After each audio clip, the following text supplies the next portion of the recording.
Kibao ya Nakuru County. Nakuru County. It's okay? Asante. So I hope you're ready. Just to confirm that this afternoon we have had our guests, the Governor for Machakos, His Excellency Mutua, who has come so that we can discuss on some collaboration and partnerships that we are running. And I think also more importantly, as we have said, this is a time for people to walk and talk and also chart the course as we move closer to next year. And therefore, to that extent, we want to take this opportunity also to welcome you to Nakuru. The people of Nakuru are welcoming and they're ready to hear and listen and also critique whatever messages that are coming, especially at this season. And therefore, with those few introductory remarks, I want to allow our guest to make his comments, and then I can conclude. Welcome.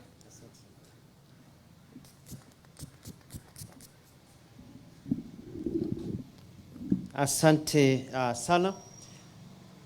Penda kusema nimefurahi sana kuwa hapa katika mji wa Nakuru. And congratulations for your city status. Machakos is right behind you. So we can also become a city and we are learning a lot. Congratulations for the Serikali. You organized it very well. You did very well. It shows leadership. These things don't just happen by themselves. I'm very happy myself to be here in the great county of Nakuru. A county of great people, very cosmopolitan, people from all walks of life. And you've got many people from my region here also, working hard and trading. And I'm very pleased to be here. We have discussed, tukasema ya kwamba county zetu zinapaswa kushirikiana. Kwa sababu tunataka wananchi waweze kupata hali nzuri ya maisha. Tufanye biashara, watu wapate pesa kwa mfuko, watu wapate kazi, viwanda viweze kuinuka kwa siku kushirikiana. Kwa hivyo tumekubaliana ya kwamba mawaziri wetu wa fedha na wengine watakaa chini, waangalie njia ambazo Nakuru County na Machakos County wataweza kushirikiana ndio watu wetu waweze kufanya kazi pamoja kwa njia ambayo inafaa iende vizuri. Jambo la pili ni kwamba ugatuzi ni jambo la muhimu. Devolution is very important. I am here, but before I came here, I passed through Laikipia. And I had a meeting with Governor Nderitu, and we had a chat about devolution. Na nimekuja hapa, nimekuja kukutembelea, lakini pia nimekuja kuongea na watu wangu wa maendeleo chap ambao wako hapa, ambao tunaongea kidogo ni kama office meeting, kuweza kwa governors tukiweka systems on the ground, kwa sababu mimi naomba kiti niwe rais wa 5 wa nchi yetu ya Kenya. Na katika mikutano yetu tunasema ya kwamba tunataka pesa zifike hapa chini kwa wananchi. Mimi nilifanya kazi na Governor Lee wakati wa serikali ya Kibaki. Na wakati huu kulikuwa na pesa kila mahali. We felt there was money circulating. Now tunasikia hakuna pesa. Money imekunjwa kabisa. Ukiangalia zile nchi ambazo zimeendelea vizuri ni nchi ambazo zimeshikilia ugatuzi vizuri. Look at Canada, Australia, Singapore, all these countries that have developed, they have really embraced devolution. Hapa Kenya tuoni devolution kweli kichungwa vizuri. Pesa imebaki kule juu kwa matajiri, maskini hapa wamekuwa ni wengi na imekuwa ni kama wimbo. Kwa hivyo naimiza national government, mkitaka nchi yetu iende mbele, turudi kama wakati wa Kibaki. Wacha pesa ikuje hapa mashinani. Hii mambo ya kufungia pesa at the national level inatuumiza. Jambo lingine, I'm calling for full devolution of services that pertain to the flow of money to counties. For example, the control of budget. Why do we have to fill documents here in Nakuru and then take them all the way to Nairobi for them to be approved by a single person in Nairobi, and then so the monies can be gotten to the central bank so that now they can be transferred to you back here in Nakuru? Why? Here in Nakuru, why can't we have the control of budgets person here, anamaliza kazi yake yote hapa, nyinyi mnapata barua yenu hapa Nakuru, mko na central bank hapa Nakuru, kazi inaishia Nakuru, pesa inamwagika kwa wananchi chap, mnalipa vitu, pesa inaendelea mbele. This bureaucracy ya 1 week, 2 weeks inabakia, matajiri wanakuwa matajiri, maskini analala kiholela bila pesa. Inbuilt bureaucracy for people who are fighting devolution. People who really don't care about the welfare of our people. Mimi nikiwa president wa nchi yetu ya kwanza, the first executive paper I'll sign will be to remove bureaucracy. una apply youth fund asubuhi, by jioni unapata pesa yako, as they do in other countries. You remove all these bottlenecks that make it difficult to invest in our counties, in our countries. PPP, everything, ndio tuweze kusonga mbele. So protection of devolution is key and very, very important. Na hilo jambo ambalo sisi tuendelea kupigania na kusukuma mbele na kuambia watu tumechoka na systems ya kutoka 70s, 80s, 90s, 2000s. This is a new era. Vijana wetu hawana kazi, wasichana wetu hawana kazi, akina mama hawana kazi, imekuwa shida.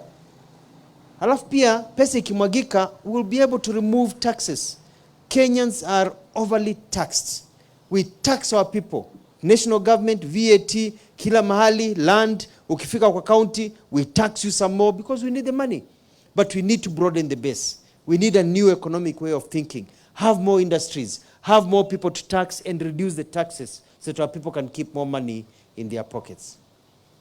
Second to last is to say that mfumo huu wetu wa maendeleo gatuzi, ni vizuri kujua kwamba counties zinazoendelea vizuri ni zile ambazo zinakuwa na ile inaitwa continuity ama sustainable programs. Mheshimiwa Lee Kinyanjui hapa amekuwa aki-warm up for the first 2 years. Akafanya stretches, aka-warm up, akakuwa sawa. Sasa ameanza kutoka mbio, ameenda mbio, sasa amefika climax, anaenda vizuri. Sasa ndio asonge mbele, sasa ndio afanye kazi vizuri. So in the next election mkiondoa yeye, yule ataingia, ataanza hiyo sasa flexing tena. Nakuru inaachwa nyuma. So if you want to have more money in your pocket and continue your development, you sustain somebody for 2 terms. Unafanya kazi yako, unaacha, naendelea na wewe kwa national government nikiwa president. So mimi nauliza watu wa Nakuru, tafadhali, this gentleman I know him very well, anajua kazi yake. He's maintained order in Nakuru. Things are moving. And mkitaka Nakuru ikuwe inasonga mbele, to be the county needs to be, wacha asisumbuke na mambo nyingi, rudisha yeye, kazi endelee mbele. Hawa wengine wanaingia ni mambo ya siasa. We cannot eat politics. We want development and managers, and he's a good manager. Na mwisho ni kusema ya kwamba I'm inviting President Uhuru Kenyatta to join Maendeleo Chapchap, because nimeona ameanza tabia ya Maendeleo Chapchap. Jana usiku tumemwona akifungua hospitali usiku, kwa nishani ya kwamba kazi inaweza fanya 24 hours, which is the principle of Maendeleo Chapchap. And I want to congratulate the president kwa sababu nimefurahi sana kumwona Mendo hospitali is keeping to COVID procedures, lakini anasema kazi iendelee. Vile alikuwa anasema kazi iendelee wakati wa Kibaki. Kwa hivyo naambia president, zunguka Kenya usiku na mchana. Let us make this country a 24-hour economy. Tufungue viwanda usiku na mchana. Watu wa serikali wafanye kazi usiku na mchana. Soko zifunguliwe usiku na mchana. There will be more security, and that way more jobs will be created and the economy will grow. So congratulations Uhuru Kenyatta. Hizo ni principles nzuri za Maendeleo Chapchap, naona umeadopt, na tuendelee vivyo hivyo katika nchi yetu ya Kenya. And I'm very grateful to be here, and I'll come again and again so that we can continue this good conversation for the sake of our people. And thank you for the warm welcome. Mola awabariki. Thank you. Ngoja wa spray hii. Nani ana spray?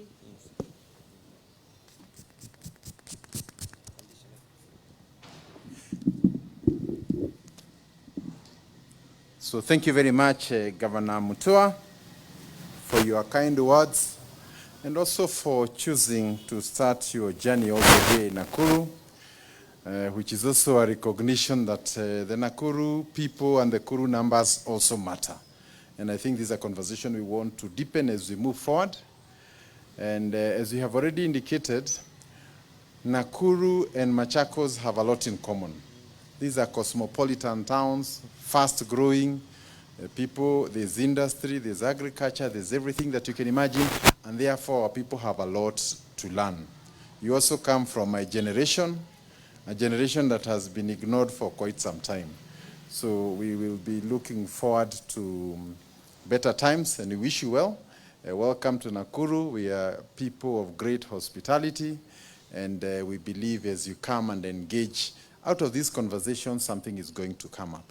And because this is a season for engagement, we really want to welcome you and also to wish you well in the days to come.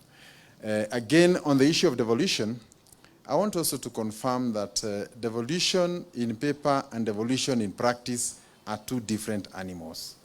The bureaucracies that have been put on the devolution path are so many that they may not necessarily be bringing better controls, but just increasing layers and layers and layers upon layers of bureaucracy. And that tends to delay progress, it tends to delay projects that ought to start or even be paid and completed. And then at the end of the financial year, we are not paid until the 31st of June, 30th of June. And then immediately after they pay you on 30th of June, they want to say how much money you did not use, yet they paid you on that very same day. So I think there's a sense in which also we are setting devolution for failure. And I think we need to open these conversations. If a county had planned to do a hospital, had planned to do a market, to construct whatever projects within that financial year, and the resources are released on 30th of June, which is the end of that financial year, then it is obvious that will not happen. Then we start saying they are pending bills. Yes, there will always be pending bills. So I think it's necessary for us to have a system audit so that we can put what is on paper in practice. All these offices that have been put there are just additional costs to the taxpayer with no actual benefit. So even the controller of budget should be a facilitator and not what it is now, where we have to spend time and again sending people to Nairobi on a matter that is purely should be done on paper and within the shortest time possible. Then lastly also is to confirm that although the BBI is still under our courts, we still believe that there are very critical issues pertaining devolution, including the allocation to the counties that needs to be resolved before the next election. And we strongly believe that if we go to the next election without addressing some of those issues, we are likely to see the very same challenges that BBI was seeking to resolve, including harmonious coexistence, including representation challenges.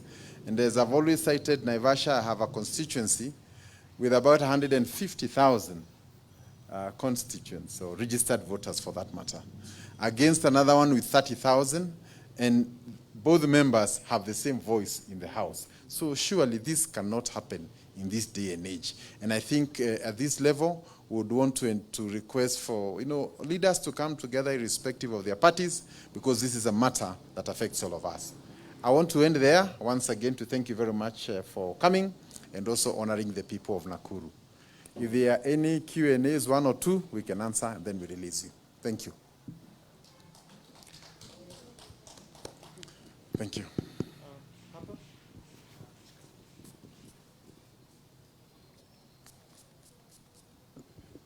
Okay, can you kindly comment on the alleged postponement of the election, general election 2022? Okay, we can take two and then we close. Any other? Okay, they're very satisfied. Welcome. Okay. So I think for us, our position is that respect for constitutional timelines is very important. And it's also good to remember why we put election dates actually in the Constitution.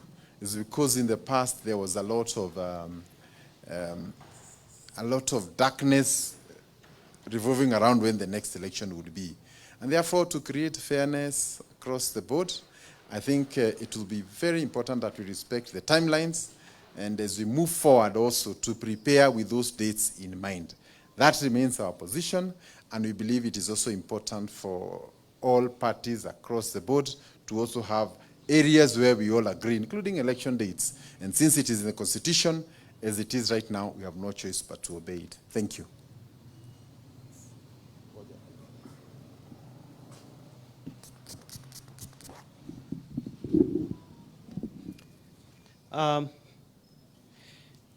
See, for me, it doesn't matter. It doesn't matter whether we have the elections in August or later, or whether there's BBI or no BBI, because I'm going to win. And that's my frame of mind.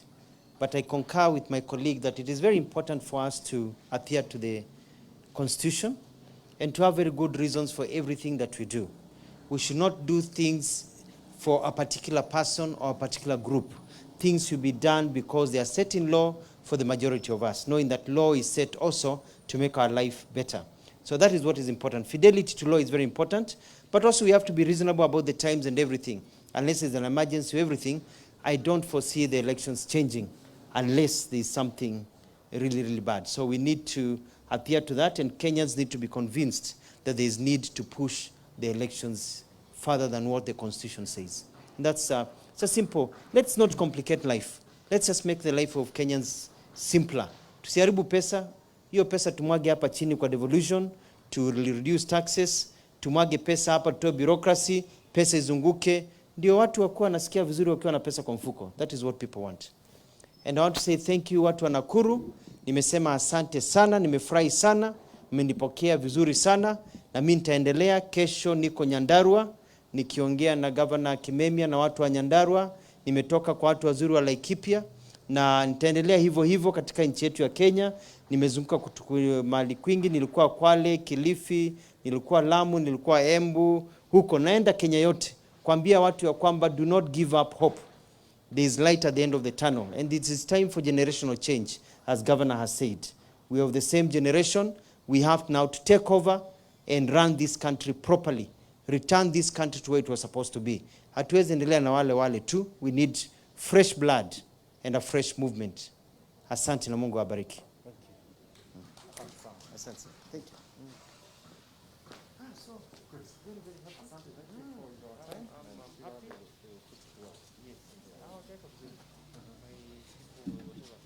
Patrick.